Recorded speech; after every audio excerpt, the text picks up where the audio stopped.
Hello, it's day 9, and I want to talk about the president. Very green today. I didn't expect it to be quite so green. Oh well.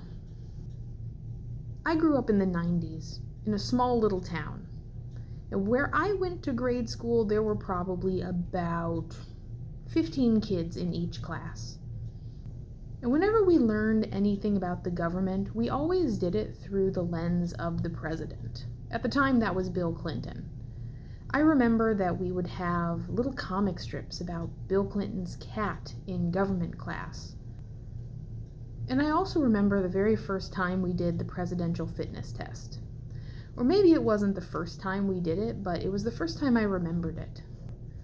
But I was the biggest girl in my class. Small class, biggest girl. And even back then, I knew that I didn't look like my friends. I knew that there was something different between us. I didn't actively compare my body to theirs at that point, but I sensed an underlying current of otherness. So imagine how surprised I was when our gym teacher, who was a very nice old man, probably about 80 years old, really old dude, but very nice, grandfatherly. Imagine my surprise when he took us out onto the playground and said, "Kids, it's time for the presidential fitness test." Now, me being the dumb little 90s girl I was, I thought presidential fitness test had something to do with Bill Clinton. Knowing what I know now, it was actually Lyndon B. Johnson who introduced it, believe it or not. And also, if you're a 90s kid who remembers doing the presidential fitness test, or even a 2000s kid, it doesn't exist anymore. Isn't that crazy? Like, they don't do it anymore. I remembered having to run. I remembered having to do the sit-ups. I remembered having to do the push-ups and the little sit in front of the box and try to stretch as far as you could. Those didn't affect me, but you want to know the one that affected me? I bet you can guess. I bet you can guess which one it is. The chin-ups got me.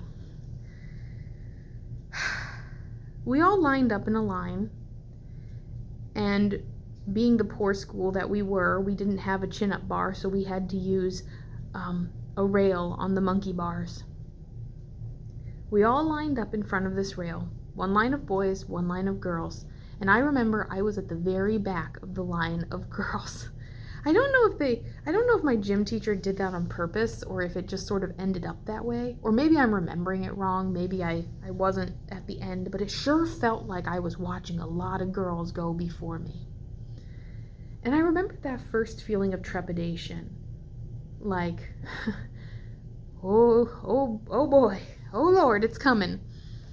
I remembered seeing my friends. Some of them succeed and some of them failed.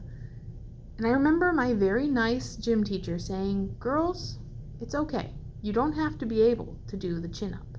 You can, actually, just hang. Just hang there for 15 seconds with your chin above the bar. Hang like this. And that also counts." Now, I knew at the time that I wasn't going to be able to do it. Even at the age of 8 or 9, I knew I wasn't going to be able to do it. But that little hope he gave, you don't have to do the chin-up, you can just hang. It sparked a little sliver of hope. Maybe I can do that. Maybe I'll be able to.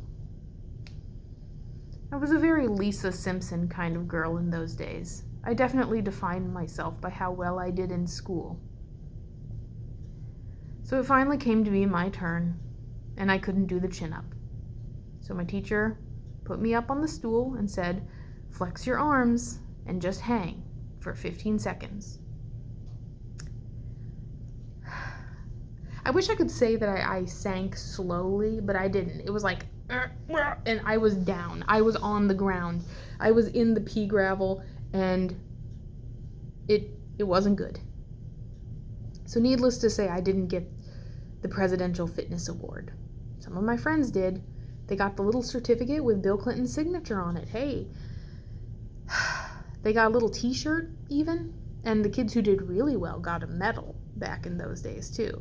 I won't say it's the first time I failed at something at school, but I was the kid who got the certificates. Do you know what I mean? I could take a test without studying. I could write a paper, bang. I could write a paper in 10 minutes that would get an A+.